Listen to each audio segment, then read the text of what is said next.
A lot has happened throughout history in order to pave the road towards colonial independence.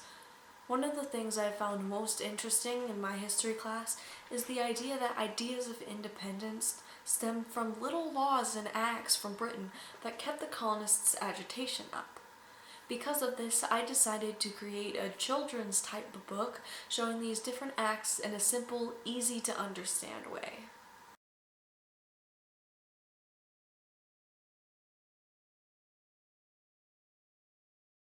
Popping Popcorn: The Road to Colonial Independence by Lydia Sholiton.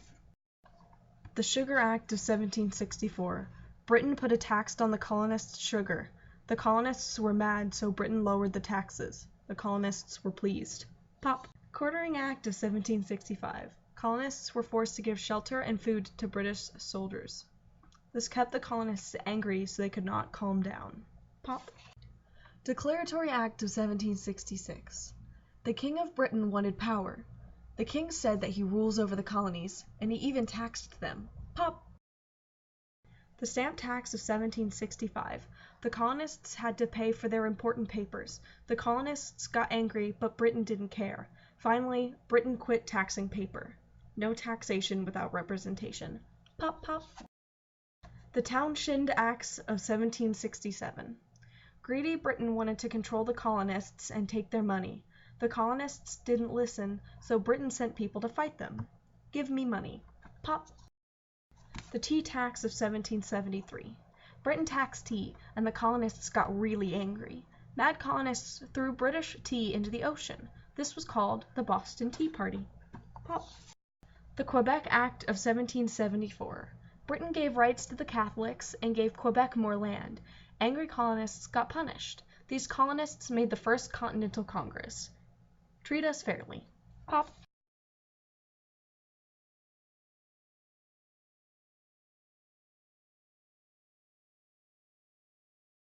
Popping Popcorn: The Road to Colonial Independence. Popping popcorn is a reference to how colonial ideas were popping up all across New England.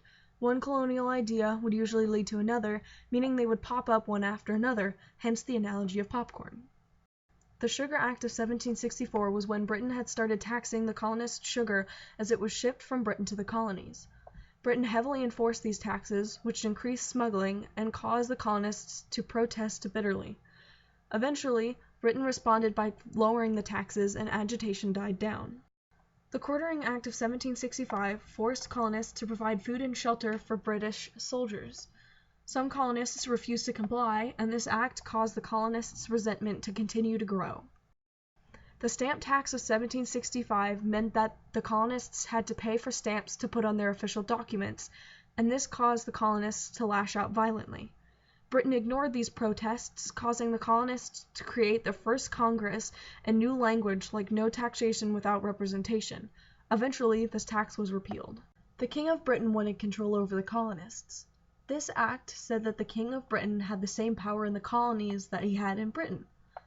This act followed the Stamp Act and Sugar Act, and this was Britain's way of saying that they have power over the colony.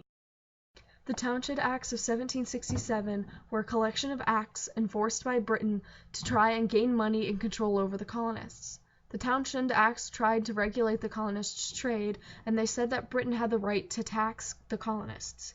The colonists refused to comply, and this caused Britain to land troops in the colonies, which eventually led to the Boston Massacre. The Tea Tax of 1773 was a tax that Britain put on the colonists' tea. The colonists, like Englishmen, really enjoyed their tea, so they felt threatened because of this tax. The colonists got really mad at Britain, so in retaliation they dressed up as Indians and dumped English tea into the ocean in what was called the Boston Tea Party. One of the final influential acts on the road to colonial independence is the Quebec Act of 1774.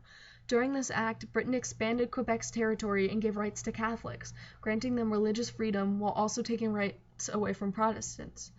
Angry colonists were punished, and this directly led to the First Continental Congress, where some of the existing states came together and talked about wanting to be treated fairly by Britain. All these acts eventually led up to the idea of colonial independence, hence the second part of the title of this book, The Road to Colonial Independence.